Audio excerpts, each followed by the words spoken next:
વિદ્યાર્થી મિત્રો, study with MP ચેનલમાં આપનું હાર્દિક સ્વાગત છે. તો વિદ્યાર્થી મિત્રો, આજે આપણે ચેપ્ટર નંબર 4 વનસ્પતિની જાણકારી મેળવીએ તેનો વિગતે અભ્યાસ કરીશું. તો વિદ્યાર્થી મિત્રો, ચેપ્ટરની શરૂઆત કરીએ તે પહેલાં દરેક વિદ્યાર્થી મિત્રો એટલું તો જાણતા જ હશે કે આપણી આસપાસ કઈ કઈ વનસ્પતિઓ રહેલી છે. તે વનસ્પતિને આપણે ઓળખતા પણ હશું. જેમ જેમ તેની ઊંચાઈ વધે તેમ તેમ તેના પ્રકારો પણ અલગ અલગ હોય છે. સૌથી નાનાને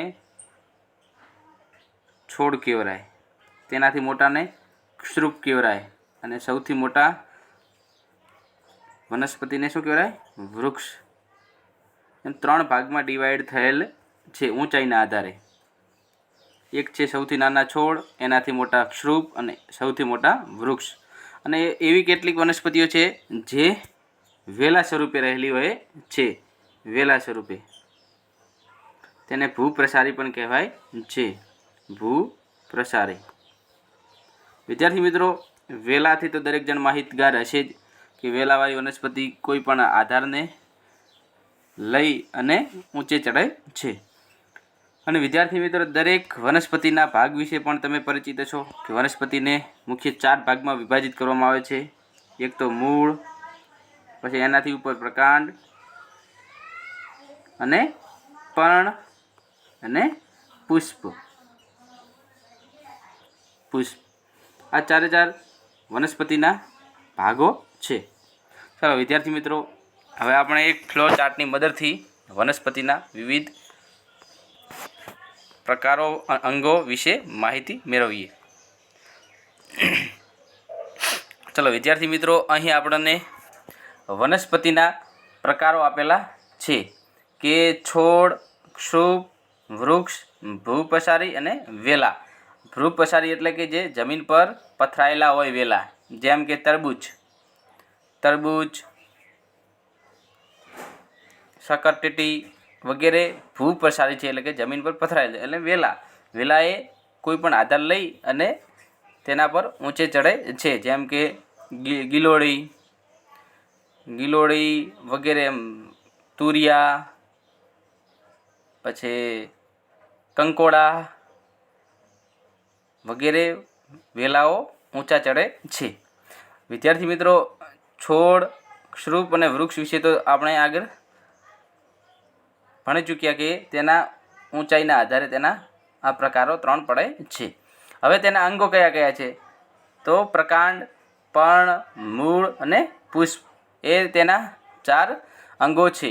હવે પર્ણના પણ 2 પ્રકારો પડે છે કે પર્ણમાં પણ 2 ભાગ આવેલો છે. એક પર્ણદંડ હોય છે અને એક પર્ણપત્ર હોય છે. એક પર્ણદંડ હોય છે અને એક પર્ણપત્ર હોય છે. હવે મૂળના પણ 2 પ્રકાર છે. એક સોટી મૂળ અને એક તંતુ મૂળ. હવે સોટી મૂળ અને તંતુ મૂળ એ આપણે આગળ સ્લાઇડની અંદર અભ્યાસ કરીશું. ચલો, પુષ્પના પણ 4 ભાગો પડે છે. એક દલપત્રો, વજ્રપત્રો, પુકેસર અને સ્ત્રીકેસર. અને પર્ણપત્રની અંદર પણ શીરાના આધારે તેના 2 પ્રકાર છે કે જાલાકાર શીરા વિન્યાસ અને સમાંતર શીરા વિન્યાસ. તો વિદ્યાર્થી મિત્રો, આ દરેકે ટોપિકનો આપણે ઊંડાણપૂર્વક સ્લાઇડથી અભ્યાસ કરીશું. તો ચલો વિદ્યાર્થી મિત્રો, હવે આગળ અભ્યાસ કરીએ. ચલો વિદ્યાર્થી મિત્રો, અહીં આપણને વિવિધ વૃક્ષો આપેલા છે કે કેવા કેવા વૃક્ષો હોય છે. અહીં તમે નાનો છોડ જોઈ શકો છો. આ શું છે? એક છોડ છે, જે સૌથી નાનો છોડ તરીકે તમે તુલસીનો છોડ લઈ શકો છો. તુલસીનો છોડ, ગુલાબનો. ઓકે વિદ્યાર્થી મિત્રો, અહીં વનસ્પતિની ઓછી ઊંચાઈવાળી વનસ્પતિ આપેલી છે. અહીં વધુ ઊંચાઈવાળી વનસ્પતિ આપેલ છે. અહીં લીલા પ્રકાંડ ધરાવતી વનસ્પતિ, આ લીલા અને કોમળા પ્રકાંડવાળી. અહીં જાડા પ્રકાંડ અને સખત પ્રકાંડવાળી વનસ્પતિ દોરેલી છે. તમે જોઈ શકો છો તેનું પ્રકાંડ કેટલું મજબૂત અને જાડું છે. અહીં એવી વનસ્પતિ આપેલી કે જેની પ્રકાંડ મૂળની નજીકથી ઉગે છે. અને અહીં એવી વનસ્પતિ આપેલી છે, તમે જોઈ શકો છો કે પ્રકાંડ અમુક ઊંચાઈએથી ડાળીઓમાં ઉગે છે. ચલો વિદ્યાર્થી મિત્રો, વિવિધ લક્ષણોના આધારે વનસ્પતિને 3 ભાગમાં વર્ગીકૃત કરી શકાય છે. એક તો છે છોડ, ક્ષુપ અને વૃક્ષ. એમ વનસ્પતિને 3 ભાગમાં વિભાજિત કરવામાં આવે છે. તો કયા કયા લક્ષણો છે તેના, તો તમે જોઈ શકો છો કે છોડ નામની વનસ્પતિને તેનું લીલું પ્રકાંડ અને કુમળું હોય છે. તેનું પ્રકાંડ કેવું હોય છે? એકદમ લીલુંછમ અને કુમળું, કે જેને આપણે હાથ વડે ભાગી શકીએ છીએ. અને કદમાં નાના હોય છે. છોડના કદમાં નાના હોય છે અને તેમને વધારે શાખા હોતી નથી. તમે જોઈ શકો છો તેમને વધારે શાખા નથી. એક દાંડી ટાઈપ ઊભું છે અને તેને એકદમ ઓછી શાખાઓ છે અને કદમાં પણ એકદમ નાનું છે. ચલો હવે શ્રુપ કોને કહેવાય? કે શ્રુપ એ શાખાઓના આધારે નીકળતા હોય છે. તેમાંથી શાખાઓ આધાર પાસેથી નીકળતી હોય છે. એટલે કે અહીં મૂળ છે, અહીં મૂળનો ભાગ છે, તો અહીં નજીકથી શાખાઓ નીકળે, અહીં આમ નજીકથી શાખાઓ નીકળે. જોઈ લો, અહીં આ મૂળનો ભાગ છે, નીચે આ મૂળ છે અને આ પ્રકાંડ છે, તો અહીં નજીકથી શાખાઓ નીકળે. પ્રકાંડ આધાર નજીકથી શ્રુપની અંદર. અને તેના પ્રકાંડ મજબૂત અને બહુ જાડું હોતું નથી. તમે જોઈ શકો છો પ્રકાંડ મજબૂત છે પણ જાડું હોઈ શકતું નથી. આમાં ઉદાહરણ તરીકે આપણે લીંબુડી લઈ શકીએ. લીંબુડી એ શું છે? શ્રુપ છે. વિદ્યાર્થી મિત્રો, હવે આગળ છે વૃક્ષ. વૃક્ષ એ ઘણી ઊંચી વનસ્પતિ છે. તેનું પ્રકાંડ કઠણ અને જાડું અને કથ્થાઈ રંગનું હોય છે. પ્રકાંડને જમીનથી ઘણી ઊંચેના ભાગે શાખાઓ આવેલી હોય છે. તમે લીમડાનું વૃક્ષ જોઈ શકો છો, પીપળો, વડલો વગેરેને પ્રકાંડ એટલે કે જમીનથી ઊંચે પ્રકાંડ પર શાખાઓ આવે છે, વિભાજિત થાય છે આગળ જતાં. ઓકે વિદ્યાર્થી મિત્રો, હવે આગળ કેટલીક વનસ્પતિઓને આપણે અહીં આપણે ઊંચાઈના આધારે 3 ભાગમાં વર્ગીકૃત કરી. હવે કેટલીક વનસ્પતિઓને પ્રકાંડ એકદમ નબળા હોય છે, તે ટટ્ટાર રહી શકતા નથી. તો આવી વનસ્પતિને 2 ભાગમાં વિભાજિત કરવામાં આવે છે. 2 ભાગમાં વિભાજિત કરવામાં આવે છે. એક તો જમીનને ઉપર ફેલાયેલી અને એક કોઈ પણ આસપાસનો આધાર લઈ અને ઉપર અવરોહ કરનારી વનસ્પતિ, ઉપર આરોહ કરનારી. તમે જોઈ શકો છો 2 વનસ્પતિના ઉદાહરણ. એક છે તરબૂચ, જે ભૂપ્રસાર એટલે કે જમીન પર પથરાયેલા હોય છે વેલા. અને બીજી વનસ્પતિ અહીં તમે જોઈ શકો છો જેના વેલાઓ કોઈકનો આધાર લઈ અને ઉપર ચડે છે. ચલો વિદ્યાર્થી મિત્રો, હવે આગળ વનસ્પતિના અહીં પ્રકારો આપેલા છે અને તેના લક્ષણોના આધારે આપણે કોષ્ટક પૂરવાનું છે. ચલો, ટામેટો એ ઊંચાઈ આપણા મુજબ નક્કી કરવાની છે કે મારાથી ઊંચું છે, મારાથી નીચું છે, કે મારાથી સહેજ ઊંચું છે, કે મારાથી વધારે ઊંચું છે. તો ટામેટાનો છોડ મારા કરતાં નીચો છે. એના પ્રકાંડ વિશે કે ભાઈ પ્રકાંડ લીલું છે, કુમળું છે, જાડું છે, સખત છે. તો એનું પ્રકાંડ લીલું, કુમળું છે, યસ હા. જાડું છે, ના જાડું નથી. સખત છે, તો નથી, સખત નથી, કુમળો છે. હવે ડાળીઓ ક્યાંથી ઉદ્ભવે છે? પ્રકાંડના આધાર પાસે, એટલે કે જમીન નજીકથી ઉત્પન્ન થાય છે કે ઊંચે જઈને ઉત્પન્ન થાય છે? તો પ્રકાંડના આધાર પાસેથી ઉત્પન્ન થાય છે. હા, પ્રકાંડના આધાર પાસેથી ઉત્પન્ન થાય છે. પ્રકાંડ પર ઊંચાઈએ તો કે ના, આમાં આવશે ના. અહીં હા લખેલું છે, એવો ના આવશે. હવે વનસ્પતિનો પ્રકાર કયો છે? તો છોડમાં આવશે આ વનસ્પતિ. આ લક્ષણો, વિવિધ લક્ષણોના આધારે છોડ ઉપર. અહીં આવશે ના, અહીં આવશે આ છે ને એવો ના આવશે. પ્રકાંડ પર ઊંચાઈએ અહીંયા ના આવશે. કયો ના આવશે? અહીં ના આવશે, અહીં ના આવશે. ઓકે, હવે આંબા વિશે આપ્યું છે કે આંબો ઊંચાઈ કઈ મારા કરતાં ઘણો ઊંચો છે આંબો. પછી પ્રકાંડ લીલું, તો ના લીલું નથી, કથ્થઈ રંગનું હોય છે. કુમળું હોય છે, ના કુમળું પણ હોતું નથી, સખત હોય છે. જાડું હોય છે, યસ જાડું અને સખત, તો કે હા સખત હોય છે. અને પ્રકાંડના આધાર પાસેથી શાખા ઉત્પન્ન થાય છે, ના ડાળીઓ ઉપર જઈને ઉત્પન્ન થાય છે, તો આમાં આવશે ના. અને પ્રકાંડ પર ઊંચે જઈને યસ, તો આમાં આ આવશે. તો આ વનસ્પતિનો કયો પ્રકાર છો? તો વૃક્ષ થયો. હવે લીંબુ વિશે, તો લીંબુ સહેજ મારાથી ઊંચા છે. પ્રકાંડ લીલું, તો હા પ્રકાંડ લીલું. કુમળું, તો કે ના પ્રકાંડ કુમળું નથી. તો જાડું છે, તો ના જાડું નથી, ના આવશે. સખત છે, હા સખત છે. પ્રકાંડ આધાર પાસેથી શાખા ઉત્પન્ન થાય છે? હા. અને ઊંચાઈ પરથી ઉત્પન્ન થાય છે? તો ના. તો આ વૃક્ષનો કેવો પ્રકાર થયો વનસ્પતિનો? તો શ્રુપ નામની વનસ્પતિનો પ્રકાર થયો. હવે વિદ્યાર્થી મિત્રો જાસૂદ વિશે ભણવાનું છે કે ભાઈ જાસૂદ વિશે આપણે શું કહી શકીએ કે ભાઈ જાસૂદની ઊંચાઈ મારાથી સહેજ ઊંચી હોય છે, લીલું હોય છે પ્રકાંડ, યસ. કોમળો હોય છે? તો ના. જાડું હોય છે? તો કે ના. સખત હોય છે? તો યસ, સખત હોય છે. પ્રકાંડના આધાર પાસે શાખાઓ ડાળીઓ ઉત્પન્ન થાય છે કે યસ. અને પ્રકાંડની ઊંચાઈએથી? તો કે ના. તો વનસ્પતિનો કયો પ્રકાર છો? શ્રુપ. તો વિદ્યાર્થી મિત્રો અહીં તુલસી અને લીમડા વિશે પણ નોંધેલું છે, તો તમે તેને વાંચી લેજો. ઓકે. તો હવે વિદ્યાર્થી મિત્રો આગળ છે, હવે પ્રકાંડ વિશે આપણે ભણવાનું છે કે પ્રકાંડ કોને કહેવાય, તેનો ઉપયોગ શું છે. ઓકે. તો વિદ્યાર્થી મિત્રો અહીં આપણને એક વનસ્પતિ આપેલી છે. અહીં નીચેના ભાગે શું છે? મૂળ છે. નીચે મૂળ છે. એનાથી ઉપર શું છે? એનાથી ઉપર છે નીચે મૂળ છે. મૂળથી ઉપર અહીં પ્રકાંડ આપેલું છે. તમે જોઈ શકો છો પ્રકાંડ. અને અહીં પર્ણો છે. આ એની શાખાઓ છે. તમે જોઈ શકો, હું રંગ બદલાવું છું તો તેની આ શાખાઓ છે. અને ઉપર આપેલું ફૂલ છે. અને સાઈડમાં એક ફળ પણ આપેલું છે. વિદ્યાર્થી મિત્રો અહીં તમે મૂળ, પ્રકાંડ, પર્ણ, શાખા, પુષ્પ અને ફળ દરેક ભાગથી માહિતગાર થઈ ચૂક્યા છો. તો હવે પ્રકાંડ કોને કહેવાય કે જમીનની ઉપર આવેલ વનસ્પતિનો ભાગ કે જે શાખાઓ, પર્ણો, પુષ્પ ધરાવે છે તેને પ્રકાંડ કહે છે.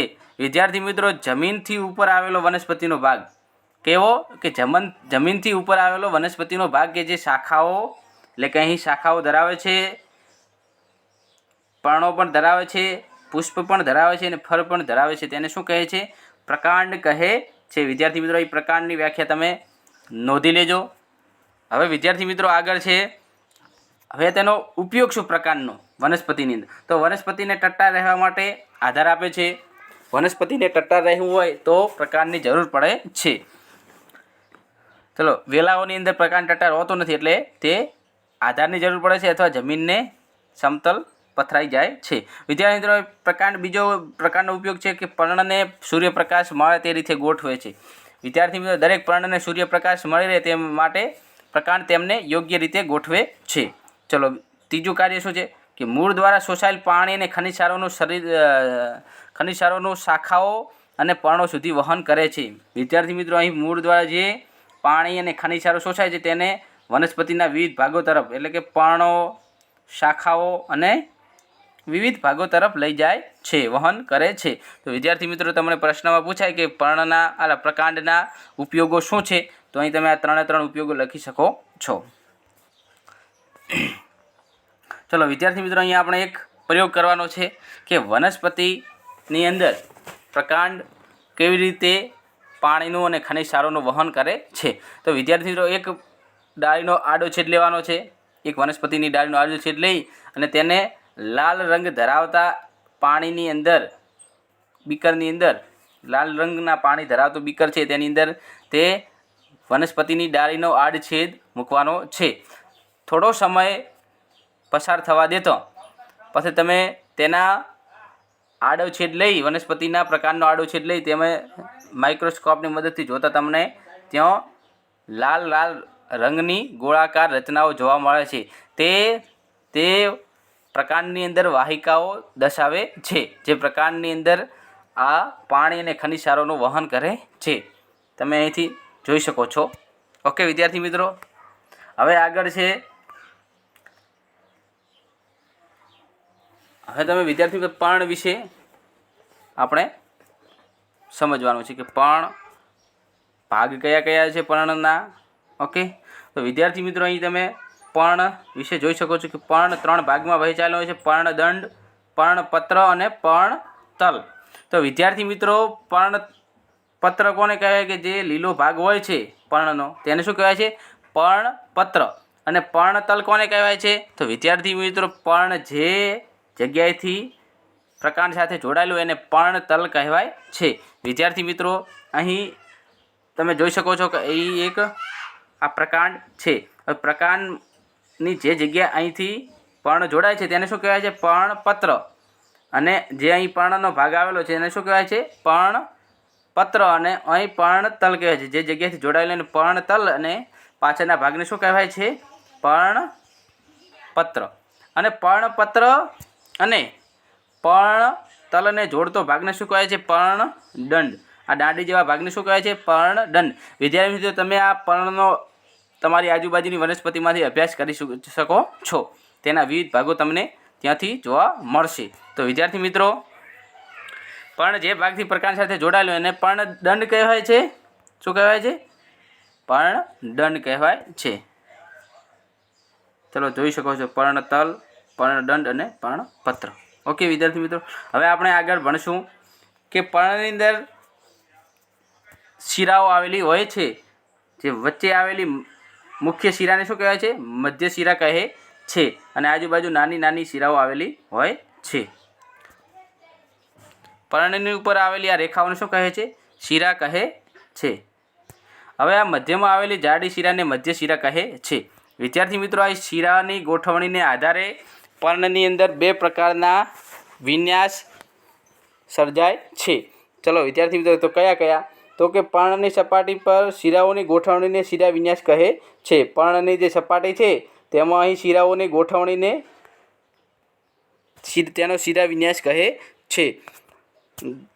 જો શિરાઓની ગોઠવણી મધ્ય શિરાની બંને બાજુ ઝાડ સ્વરૂપે થયેલી હોય, એટલે કે અહીં મધ્ય શિરા હોય અને તેની આજુબાજુ આમ ઝાડા સ્વરૂપે થયેલી હોય, તો તેને ચાલાકાર શિરા વિન્યાસ કહે છે. તો તમે વિદ્યાર્થી મિત્રો અહીં ચાલાકાર શિરા વિન્યાસ વિશે ભણો રહ્યા છો, તો તમે અહીં જોઈ શકો છો કે આ વડના વનસ્પતિના પર્ણની અંદર તમે જોઈ શકો છો ચાલાકાર શિરા વિન્યાસ. અહીં મધ્ય શિરા અને એની બાજુ નાની નાની શિરાઓ આવેલી છે.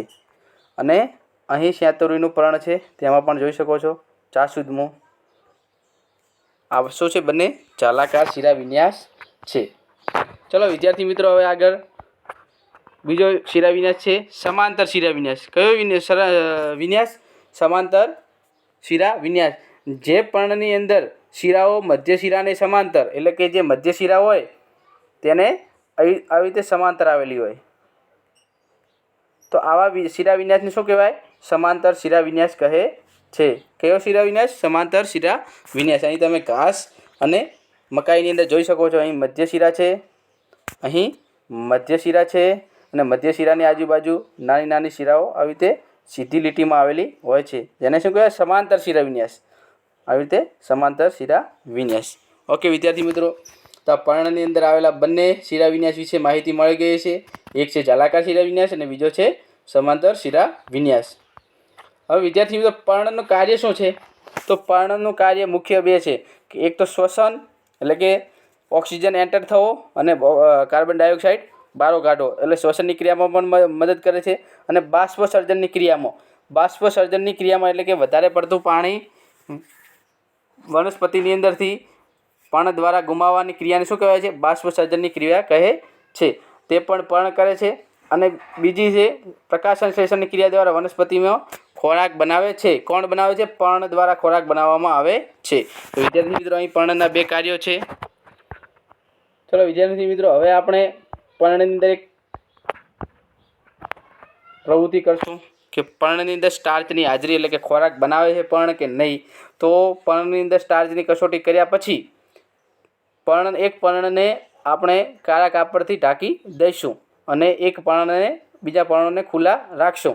સ્ટાર્ચની કસોટી કર્યા પછી જે જરૂરી આપણે આગલા ચેપ્ટરમાં ભણી ગયા કે સ્ટાર્ચની કસોટી કેવી રીતે કરાય છે. તો વિદ્યાર્થી મિત્રો, જે પર્ણને આપણે કાપડના ટુકડાથી ઢાંક્યું છે અહીં, અને જે ઢાંકેલું નથી, એમ બંને પર્ણો આપેલા છે. જે અહીં સૂર્યપ્રકાશમાં એક ઢાંકેલું છે, આ સૂર્યપ્રકાશમાં ઢાંકેલું પર્ણ, અને કાળા કપડાથી ઢાંકેલું પર્ણ આ છે, અને સૂર્યપ્રકાશમાં રાખેલું પર્ણ આનું છે. તો વિદ્યાર્થી મિત્રો, જે સૂર્યપ્રકાશમાં પર્ણ રાખેલું છે તે વાદળી રંગમાં ફેરવાય છે. વિદ્યાર્થી મિત્રો, અહીં સૂર્યપ્રકાશમાં રાખેલું પર્ણ વાદળી રંગમાં ફેરવાય છે, અને જે સૂર્યપ્રકાશમાં રાખેલું નથી, એટલે કે કાળા કાપડથી ઢાંકેલમાં લીલો રંગ દેખાતો નથી, વાદળી રંગ દેખાતો નથી. એનો મતલબ કે જે સૂર્યપ્રકાશની અંદર પર્ણ હાજર છે તે સ્ટાર્ચ ધરાવે છે, અને જે સૂર્યપ્રકાશમાં મળતો નથી, જે પણ તે પ્રકાશ સંશ્લેષણની પ્રક્રિયા કરતું નથી, એટલે કે ખોરાક બનાવતું નથી. તો વિદ્યાર્થી મિત્રો, પ્રકાશ સંશ્લેષણની ક્રિયા દ્વારા સ્ટાર્ચનું નિર્માણ થાય છે, એટલે કે ખોરાકનું નિર્માણ થાય છે. તમે જોઈ ચૂક્યા. ઓકે વિદ્યાર્થી મિત્રો, હવે આપણે પ્રકાશ સંશ્લેષણની પ્રક્રિયાને સમજશું કે પ્રકાશ સંશ્લેષણની પ્રક્રિયા કેવી રીતે થાય છે. તો વિદ્યાર્થી મિત્રો, પ્રકાશ સંશ્લેષણની પ્રક્રિયાની અંદર પર્ણની અંદર હરિતદ્રવ્ય હાજર હોય છે. હરિતદ્રવ્યની હાજરીમાં કાર્બન ડાયોક્સાઇડ અને H2O એટલે કે કાર્બન ડાયોક્સાઇડ અને પાણીની હાજરીમાં કાર્બન ડાયોક્સાઇડ અને પાણી સાથે પ્રક્રિયા થઈ હરિતદ્રવ્યની હાજરીમાં અને સૂર્યપ્રકાશમાં શું બને છે? ખોરાક બને છે, ગ્લુકોઝ બને છે. અને ગ્લુકોઝનું વિભાજનથી શું બને છે? સ્ટાર્ચ બને છે. એટલે સ્ટાર્ચને આપણે ઉપર કસોટી જોઈ અને ઓક્સિજન છૂટો પડે છે. તો વિદ્યાર્થી મિત્રો, પ્રકાશ સંશ્લેષણની પ્રક્રિયા દરમિયાન શું થાય છે? ઓક્સિજન ઉત્પન્ન થાય છે અને ખોરાક ઉત્પન્ન થાય છે. તો વિદ્યાર્થી મિત્રો, જો સૂર્યપ્રકાશ પર્ણને મળે નહીં તો સૂર્યપ્રકાશની ગેરહાજરીના લીધે તેમ ખોરાક બનાવી શકતું નથી. આપણે ઉપર ભણી ચૂક્યા કે સૂર્યપ્રકાશની હાજરીમાં પર્ણ વાદળી રંગમાં ફેરવાય છે, એનો મતલબ કે તેમાં સ્ટાર્ચ બને છે અને અહીં સ્ટાર્ચ બનતું નથી. ઓકે વિદ્યાર્થી મિત્રો, હવે આપણે આગળ અભ્યાસ કરીશું. અહીં વિદ્યાર્થી મિત્રો, પર્ણ દ્વારા જે ખોરાક ઉત્પન્ન થાય છે તે વનસ્પતિના વિવિધ ભાગોમાં પણ સંગ્રહ પામે છે. જેમ કે બટાટાની અંદર ખોરાક રોઈ પ્રકાંડમાં, અહીં પ્રકાંડ હોય તેમાં સંગ્રહ પામે છે, એટલે તેનું ફળમાં રૂપાંતરણ થાય છે. પ્રકાંડ એ બટાકા એ શું છે? પ્રકાંડમાં ખોરાક સંગ્રહ કરે છે. જ્યારે સકરિયા અને મૂળામાં શું થાય છે? તે મૂળમાં ખોરાકનો સંગ્રહ કરે છે. ઓકે વિદ્યાર્થી મિત્રો, હવે આપણે મૂળ વિશે ભણીશું કે મૂળ કોને કહેવાય. વનસ્પતિને જમીન સાથે જકડી રાખે છે. કોણ? મૂળ. વનસ્પતિને જમીન સાથે જકડી રાખે છે અને જમીનમાં રહેલા પાણી અને ખનિજ ક્ષારોનું શોષણ કોણ કરે છે? તો મૂળનું મુખ્ય કાર્ય શું છે? વનસ્પતિને જમીન સાથે જકડી રાખે છે અને ખોરાક એટલે કે પાણી અને ખનિજ ક્ષારોનું શોષણ કરે છે. તો મૂળના બે મહત્ત્વના કાર્યો છે, તમે અહીં નોંધી શકો છો. અને વિદ્યાર્થી મિત્રો, મૂળના પણ બે પ્રકાર પડે છે. તો કયા પ્રકાર? તો વિદ્યાર્થી મિત્રો, અહીં તમે જોઈ શકો છો કે મૂળના એક તંતુમય મૂળ એટલે કે નાના નાના તંતુમાં વિભાજિત થયેલું મૂળ, અને બીજું છે છોટીમય મૂળ એટલે કે છોટી જેવો આકાર ધરાવતું મૂળ. તો આ મૂળ, છોટી મૂળ અને તંતુ મૂળ કઈ વનસ્પતિમાં જોવા મળે? તો વિદ્યાર્થી મિત્રો, જે વનસ્પતિ એકદળી બીજ ધરાવતી હોય તો એકદળી બીજના મૂળમાં મુખ્ય મૂળ હોતું નથી, પરંતુ પાતળા તંતુ જેવા નાના મૂળ હોય છે. તો તેને શું કહેવાય છે? તંતુ મૂળ કહેવાય છે. તમે જોઈ શકો છો કે મકાઈ, અંકુરણ પામેલ મકાઈ છે, એકદળી વનસ્પતિ છે. તો મકાઈની અંદર શું મુખ્ય મૂળ નથી, અહીંયા તંતુ મૂળ છે, વિભાજિત થયેલું મૂળ જોવા મળે છે. તો વિદ્યાર્થી મિત્રો, એકદળી વનસ્પતિની અંદર કેવું મૂળ જોવા મળે છે? તો તંતુ મૂળ જોવા મળે છે. અને વિદ્યાર્થી મિત્રો, દ્વિદળી વનસ્પતિ, કઈ વનસ્પતિ? દ્વિદળી એટલે કે જે વનસ્પતિના બીજના બે ભાગ થઈ શકતા હોય, એટલે કે મગ છે, ચણા છે, મગ, ચણા, વાલ, વટાણા, કઠોળ વર્ગની દરેક વનસ્પતિના બીજના બે ભાગ થઈ શકે છે. એટલે કે જે વનસ્પતિ દ્વિદળી હોય તેનું મુખ્ય મૂળ આવેલું હોય છે અને તેમાંથી શાખાઓ નીકળેલી દેખાય છે. આ મૂળને છોટી મૂળ કહે છે. તમે જોઈ શકો છો અહીં છોટી મૂળ. તો વનસ્પતિ, અહીં તમે બીજ અંકુરણ છું દ્વિદળી વનસ્પતિનું, તો દ્વિદળી વનસ્પતિમાંથી અહીં મુખ્ય મૂળ એટલે કે મુખ્ય શાખા છે અને એની બાજુ નાની નાની શાખાઓ ઉત્પન્ન થાય છે. તો અહીં જોઈ શકો છો અહીં છોટી જેવી રચના થાય છે, એટલે છોટી મૂળ હાજર છે. દ્વિદળી વનસ્પતિ એટલે જે વનસ્પતિના બીજના બે ભાગ થાય એને દ્વિદળી વનસ્પતિ કહેવાય. અને એકદળી વનસ્પતિ એટલે કે જે બીજના બે ભાગ થઈ શકતા નહીં તેને એકદળી વનસ્પતિ કહેવાય છે. અને આ દરેક વનસ્પતિની અંદર અલગ અલગ મૂળ જોવા મળે છે. તો વિદ્યાર્થી મિત્રો, હવે શિરાવિન્યાસના આધારે પણ વનસ્પતિની અંદર બીજમાં વિવિધતા જોવા મળે છે, એટલે મૂળમાં વિવિધતા જોવા મળે છે. એટલે કે દ્વિદળી વનસ્પતિ છે, દ્વિદળી વનસ્પતિ એ કયો શિરાવિન્યાસ ધરાવે છે? જાલાકાર શિરાવિન્યાસ એટલે કે જાળા જેવી રચના આમ મુખ્ય હોય અને એની આજુબાજુ આવી રીતે વિસ્તરેલી હોય. જાલાકાર શિરાવિન્યાસ ધરાવે છે. અને જાલાકાર શિરાવિન્યાસ ધરાવતી વનસ્પતિ દ્વિદળી છે અને તે છોટી મૂળ ધરાવે છે. અને વનસ્પતિના પર્ણના શિરાવિન્યાસ પરથી વનસ્પતિ કયા પ્રકારનું મૂળ ધરાવતી છે તે જાણી શકાય છે. વિદ્યાર્થી મિત્રો, અહીં વનસ્પતિના પર્ણ પરથી આપણે નોંધી શકીએ છીએ કે ત્યાં કયા પ્રકારનું મૂળ ધરાવતી હશે. જો એકદળી વનસ્પતિ સમાંતર શિરાવિન્યાસ ધરાવતી હોય છે અને દરેક સમાંતર શિરાવિન્યાસ ધરાવતી વનસ્પતિના મૂળ કેવા હોય છે? તંતુ મૂળ હોય છે. તો વિદ્યાર્થી મિત્રો, તમે આ મૂળનો અને વિન્યાસનો તમારા આજુબાજુની વનસ્પતિના પર્ણ પરથી અને મૂળ પરથી અભ્યાસ ઘરે બેઠા કરી શકો છો. તો દરેક વિદ્યાર્થીને નમ્ર અપીલ કે તમારી આજુબાજુ રહેલ વનસ્પતિને તમે યોગ્ય બારીકાઈથી તે કયો પર્ણની અંદર કયો વિન્યાસ ધરાવે છે, જાલાકાર કે સમાંતર શિરાવિન્યાસ ધરાવે છે તે નોંધવું અને તેના મૂળ કેવા છે તે પરથી તમારે નક્કી કરવું. જો જાલાકાર શિરાવિન્યાસ હોય તો એનો મતલબ કે તેમાં સોટી મૂળ હશે, અને જો સમાંતર શિરાવિન્યાસ હશે તો તેમાં તંતુ મૂળ હાજર હશે. ઓકે વિદ્યાર્થી મિત્રો, હવે આપણે શિરાવિન્યાસ અને મૂળ વચ્ચેનો સંબંધ જોયા. તો વિદ્યાર્થી મિત્રો, અહીં પ્રકાંડનું કાર્ય શું છે કે પ્રકાંડ ખનિજ તત્વોને પર્ણો તથા વનસ્પતિના અન્ય ભાગ સુધી પહોંચાડે છે. પ્રકાંડનું કાર્ય શું છે? પ્રકાંડ આવેલું હોય તો તેને કાર્ય શું છે કે ભાઈ મૂળ દ્વારા જે શોષિત પામેલ ખનિજ તત્વોને પાણી છે તે વનસ્પતિના પર્ણો અને વિવિધ ભાગો સુધી પહોંચાડવાનું. હવે આ માર્ગ દ્વિમાર્ગી હોય છે. તો વનસ્પતિ દ્વારા મૂળ દ્વારા શોષિત ઘટકોને ઉપર તરફ વહન કરે છે અને પર્ણો દ્વારા જે ખોરાક તૈયાર થાય તેને નીચે પણ લઈ જાય છે. એટલે કે વનસ્પતિના વિવિધ ભાગો તરફથી ખોરાકનું વહન નીચે તરફ કરે છે અને મૂળ દ્વારા શોષિત પામેલ ઘટકોનું વનસ્પતિના વિવિધ ઉપરના ભાગો તરફ વહન કરે છે. તો અહીં પ્રકાંડ એ દ્વિમાર્ગી રસ્તા તરીકે કાર્ય કરે છે. પ્રકાંડ એ દ્વિમાર્ગી રસ્તો છે, ઉપર લઈ જાય અને નીચે પણ લઈ જાય. બે માર્ગ તરીકે કાર્ય કરે છે. કેવો છે? દ્વિમાર્ગી છે. એક ઉપર લઈ જાય અને નીચે અને ઉપર બંને બાજુ લઈ જાય છે. તો વિદ્યાર્થી મિત્રો, હવે વનસ્પતિ ખોરાકનો સંગ્રહ ક્યાં કરે છે તેના આધારે તેના પ્રકાર પડે છે. બટાકા જેવી વનસ્પતિ ખોરાકનો સંગ્રહ પ્રકાંડમાં કરે છે, જ્યારે ગાજર,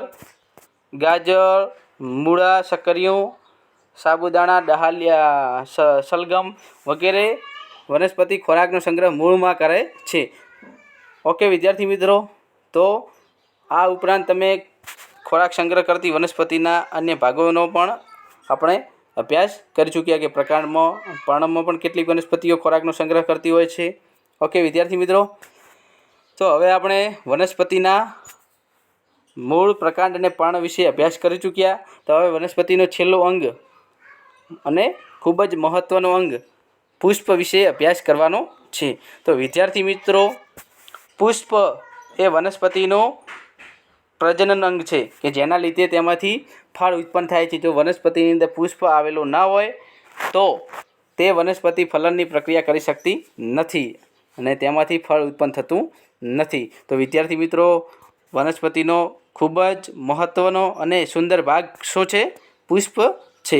અહીં તમે વિવિધ પુષ્પો જોઈ શકો છો. ગુલાબનું, કરણનું, ગલગોટાનું, ધતુરાનું. અહીં વિવિધ પુષ્પો આવેલા છે. વનસ્પતિના આવેલા પુષ્પોના આકાર, રંગ, સુગંધ અને રચનામાં વિવિધતા જોવા મળે છે. વિદ્યાર્થી મિત્રો, કેટલાક પુષ્પ આકર્ષક હોતા નથી, જેમ કે ધતુરાનું પુષ્પ આકર્ષક હોતું નથી અને સુગંધ પણ ધરાવતું નથી, જ્યારે ગુલાબનું પુષ્પ સુગંધ ધરાવે છે અને આકર્ષક પણ લાગે છે. ચલો વિદ્યાર્થી મિત્રો, હવે આપણે પુષ્પના વિવિધ ભાગો. તો સૌથી નીચે આવેલો લીલા રંગનો ભાગ વજ્રચક્રનો છે. ત્યાંથી ઉપર આવેલા રંગબેરંગી પાંદડી જેવા દલચક્રો આવેલા હોય છે અને દલચક્રની અંદર સ્ત્રીકેસર અને પુંકેસર બંને આવેલા હોય છે, જે માદા પ્રજનન અંગ અને નર પ્રજનન અંગનો ભાગ છે. ચલો વિદ્યાર્થી મિત્રો, હવે એક બાય એક ચક્રનો આપણે બારીકાઈથી અભ્યાસ કરીશું. વિદ્યાર્થી મિત્રો, સૌથી બહાર આવેલા લીલા રંગના પર્ણોને શું કહેવાય છે? વજ્રપત્રો ભેગા થઈ અને વજ્રચક્રની રચના કરે છે. અહીં તમે જોઈ શકો છો, નીચે લીલા રંગનો ભાગ આવેલો હોય છે, જેને શું કહેવાય છે? વજ્રપત્રો. પુષ્પના સૌથી બહારના ભાગે આવેલા લીલા રંગના પર્ણ જેવી રચનાને વજ્રપત્ર કહે છે. વજ્રપત્ર ભેગા મળીને વજ્રચક્રની રચના કરે છે. તો વિદ્યાર્થી મિત્રો, સૌથી બહાર પુષ્પની આવેલા લીલા રંગના ભાગને શું કહેવાય છે? વજ્રપત્રો કહેવાય છે. તો અહીં વજ્રપત્રનું કાર્ય શું છે? તો વજ્રપત્રનું કાર્ય તે પુષ્પના અંદરના ભાગનું રક્ષણ કરે છે.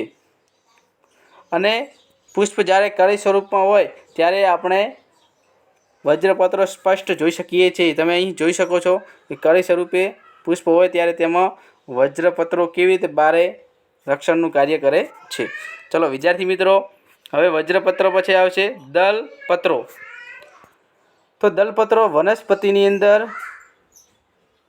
પુષ્પના વજ્રચક્રની અંદરના ભાગે આવેલા રંગી પાંદડીઓ જેવા પત્રોને શું કહેવાય છે? દલપત્રો કહેવાય છે. દલપત્રો ભેગા મળીને દલચક્રની રચના કરે છે. જુદી જુદી વનસ્પતિઓમાં દલપત્રોના આકાર, રંગ અને સુગંધમાં વિવિધતા જોવા મળે છે. દલપત્રોના આકાર, રંગ અને સુગંધમાં પણ તફાવત જોવા મળે છે. વિદ્યાર્થી મિત્રો, હવે આપણે દલચક્રોના પણ બે ભાગ પડે છે કે જો કેટલાક પુષ્પના દલપત્રો અને વજ્રપત્રો એકબીજા સાથે જોડાયેલા હોય છે, જેના ઉદાહરણ છે પીળી કરેણ અને ધતુરાઓની અંદર તમે જોઈ શકો છો કે દલપત્રો નીચેના અહીં આવેલા હોય છે તે, અને વજ્રપત્રો અને દલપત્રો વચ્ચે જોડાણ જોવા મળે છે. તેમાં જુદાપણું આપણે દેખી શકતા નથી. અને બીજો એવો પ્રકાર છે કે જે અલગ ધરાવે છે. વજ્રપત્રો અને દલપત્રો એકબીજાથી જુદા હોય છે. જેમ કે ગુલાબની અંદર તમે વજ્રપત્રો અને દલપત્રોને જુદા જોઈ શકો છો. ચલો વિદ્યાર્થી મિત્રો, હવે આપણે આગળ અભ્યાસ કરીશું સ્ત્રીકેસર વિશે. સ્ત્રીકેસર એ પુષ્પનો સૌથી અંદરના ભાગે આવેલો માદા પ્રજનન અંગ છે. સ્ત્રીકેસર એ શું છે? પુષ્પની અંદર સૌથી અંદરના ભાગે આવેલું માદા પ્રજનન અંગ છે. સ્ત્રીકેસર અહીં મધ્યમાં આવેલું હોય છે. તમે જોઈ શકો છો કે મધ્યમાં આવેલું હોય છે. સ્ત્રીકેસર હંમેશા મધ્યમાં આવેલું હોય છે અને તે માદા પ્રજનન અંગ તરીકે ઓળખાય છે. સ્ત્રીકેસરો ભેગા થઈ અને સ્ત્રીકેસર ચક્રની રચના કરે છે. ચલો વિદ્યાર્થી મિત્રો, સ્ત્રીકેસરના પણ ત્રણ ભાગ પડે છે, મુખ્ય ત્રણ ભાગ પડે છે. તો કયા કયા? તો વિદ્યાર્થી મિત્રો, સૌથી ઉપરનો ભાગ આસન જેવો હોય છે તેને શું કહે છે? પરાગાસન કહે છે. સ્ત્રીકેસરના સૌથી ઉપરના ભાગને ગાદી જેવી રચનાને શું કહે છે? પરાગાસન કહે છે. અને તેનાથી નીચેના ભાગને પરાગવાહિની જે વાહિકા જેવી રચના ધરાવે છે, નળી જેવી, તેને શું કહે છે? પરાગવાહિની. પરાગસનની નીચે આવેલી નળી જેવી રચનાને શું કહે છે? પરાગવાહિની કહે છે. વિદ્યાર્થી મિત્રો, પરાગવાહિનીની નીચે એક ફૂલેલી થેલી જેવી રચના એટલે કે કોથળી જેવી રચના આવેલી હોય છે, જેને બીજાશય કહે છે. વિદ્યાર્થી મિત્રો, ફૂલેલી થેલી એટલે કે કોથળી જેવી રચના આવેલી છે જેને બીજાશય કહે છે. હવે બીજાશયના આડા છેદ અથવા ઊભા છેદની અંદર દાણા જેવી રચનાઓ આવેલી હોય છે, તેને અંડક કહે છે. તમે અહીં જોઈ શકો છો અંડકો નાના નાના ટપકા સ્વરૂપે આવેલા છે. આ અંડકો ફલનની ક્રિયામાં અગત્યનો ભાગ ભજવે છે. આ અંડકો એ ફલનની ક્રિયાની અંદર અગત્યનો ભાગ ભજવે છે. ફલન કોને કહેવાય? તો વિદ્યાર્થી મિત્રો, ફલન વિશે આપણે આગળની સ્લાઇડની અંદર અભ્યાસ કરીશું. ઓકે વિદ્યાર્થી મિત્રો, ચલો હવે સ્ત્રીકેસર પૂરું થયું. હવે પુંકેસર આવ્યું. હવે પુંકેસર કોને કહેવાય? તો એ પુંકેસર એ દલચક્રની અંદરની બાજુ આવેલો ભાગ છે. તમે જોઈ શકો છો અહીં સ્ત્રીકેસર સૌથી અંદર આવેલો છે ને તેની આજુબાજુની અંદર દાંડિયા જેવી રચના જોવા મળે છે. તે દરેકે દરેક શું છે? દરેકે દરેક પુંકેસર છે. હવે પુંકેસરના સમૂહને પુંકેસર ચક્ર કહે છે. તે નર પ્રજનન અંગ છે. કયું અંગ છે? નર પ્રજનન અંગ. જ્યારે સ્ત્રીકેસર શું છે? માદા પ્રજનન અંગ છે.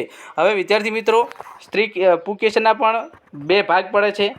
એક છે પરાગાશય, જે ઉપર જે કોથળી જેવી રચના આવેલી છે, તંતુની ઉપર ટોચ પર આવેલી કોથળી જેવી રચનાને શું કહે છે? પરાગાશય કહે છે. અને તેમાં પરાગરજ આવેલી હોય છે. શું આવેલી હોય છે? આમાં પરાગરજ આવેલી હોય છે. તમે અહીં જોઈ શકો છો પરાગરજ. ને પરાગાશયની નીચે દાંડી જેવી રચના જોવા મળે છે, તેને શું કહે છે? પુંકેસરની અંદર દાંડી જેવી ભાગને શું કહે છે? તંતુ કહે છે. તો વિદ્યાર્થી મિત્રો, અહીં પુંકેસરના પણ બે ભાગ આવેલા હોય છે. હવે આગળ એક કોષ્ટક આપેલું છે.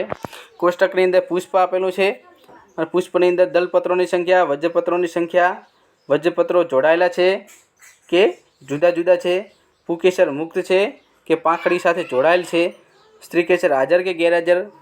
અહીં આપણે 4 પુષ્પો આપેલા છે. તેની અંદર આ કોષ્ટકને હા કે ના કે જોડાયેલા કે મુક્ત લીલા અથવા કેટલા સંખ્યા છે તે નોંધવાનું છે. તો વિદ્યાર્થી મિત્રો અહીં ગુલાબ આપેલું છે. ગુલાબમાં દલપત્રોની સંખ્યા ખૂબ જ હોય છે, વધારે હોય છે. લાલ રંગના હોય છે દલપત્રો. વજ્રપત્રો લીલા રંગના હોય છે, તેની પણ સંખ્યા વધારે હોય છે. વજ્રપત્રો જોડાયેલા કે જુદા જુદા તો જુદા જુદા. પુકેસર મુક્ત કે યુક્ત પાંખડીથી તો પાંખડીથી મુક્ત હોય છે. સ્ત્રીકેસર હાજર તો યસ હાજર હોય છે. જાસૂદમાં પણ 5 દલપત્રો 5 વજ્રપત્રો. વજ્રપત્રો જોડાયેલા હોય છે. પુકેસર પાંખડી સાથેથી મુક્ત હોય છે અને સ્ત્રીકેસર હાજર હોય છે. ધતુરામાં 5 આવેલા હોય છે દલપત્રો, સફેદ હોય છે, જ્યારે વજ્રપત્રો લીલા 5 હોય છે. વજ્રપત્રો જોડાયેલા હોય છે. પુકેસર પાંખડી સાથે યુક્ત હોય છે, જોડાયેલો હોય છે અને સ્ત્રીકેસર હાજર હોય છે. ક્રાઇનમના ફૂલની અંદર 5 દલપત્રો 5 વજ્રપત્રો જોડાયેલા હોય છે અને પુકેસર યુક્ત હોય છે અને સ્ત્રીકેસર હાજર હોય છે. ચલો વિદ્યાર્થી મિત્રો, હવે આપણે પુષ્પના પ્રકારો વિશે અભ્યાસ કરીશું. પુષ્પ વિશે તો આપણે અભ્યાસ કરી ચૂક્યા, પણ પુષ્પના પ્રકારો કેવા છે? તો પુષ્પના વિવિધ પ્રકારો આપેલા છે અહીં, કે જે પુષ્પમાં 4 પુષ્પચક્રો હાજર હોય તેને પૂર્ણ પુષ્પ કહે છે. જે પુષ્પની અંદર 4 ચક્રો હાજર હોય તેને પૂર્ણ પુષ્પ કહે છે. અને જે પુષ્પમાં એકાદ પુષ્પચક્ર ન હોય તો તેને અપૂર્ણ પુષ્પ કહે છે. અને જે પુષ્પની અંદર પુકેસર અને સ્ત્રીકેસર એમ બંને ચક્રો આવેલા હોય તો તેને ઉભયલિંગી કહે છે. એક લિંગી ના કહેવાય, એક લિંગી નહીં, બંને હાજર હોય તો શું કહેવાય? ઉભયલિંગી કહેવાય છે. અને જે પુષ્પની અંદર સ્ત્રીકેસર અથવા એકલું પુકેસર આવેલું હોય તો તેને શું કહેવાય છે? એક લિંગી પુષ્પ કહેવાય છે. તો વિદ્યાર્થી મિત્રો, અહીં પુષ્પના પણ વિવિધ પ્રકાર પડે છે. અહીં એક બીજો પણ પ્રકાર છે કે કેટલાક પુષ્પોના દલપત્રો અને વજ્રપત્રો એકબીજા સાથે જોડાયેલા હોય છે. આવા પુષ્પને પરિપુષ્પ કહેવાય છે. કેવું પુષ્પ કહેવાય? પરિપુષ્પ કહેવાય છે. ચલો વિદ્યાર્થી મિત્રો, અહીં પુષ્પના પ્રકારો વિશે માહિતી મળી ગઈ છે. પૂર્ણ પુષ્પ, પૂર્ણ પુષ્પ, અપૂર્ણ પુષ્પ, ઉભયલિંગી પુષ્પ અને એકલિંગી પુષ્પ અને પરિપુષ્પ. કયું પુષ્પ? પરિપુષ્પ. ઓકે વિદ્યાર્થી મિત્રો, હવે કેટલાક મહત્ત્વના મુદ્દાઓનો અભ્યાસ હવે આપણે પાછળથી કરીશું. હવે આપણે ચેપ્ટર તો અહીં પૂર્ણ થયેલ છે, પરંતુ બાકીના જ કેટલાક મુદ્દાઓ છે જેનો આપણે નેક્સ્ટ વિડીયોની અંદર અભ્યાસ કરીશું. અસ્તુ.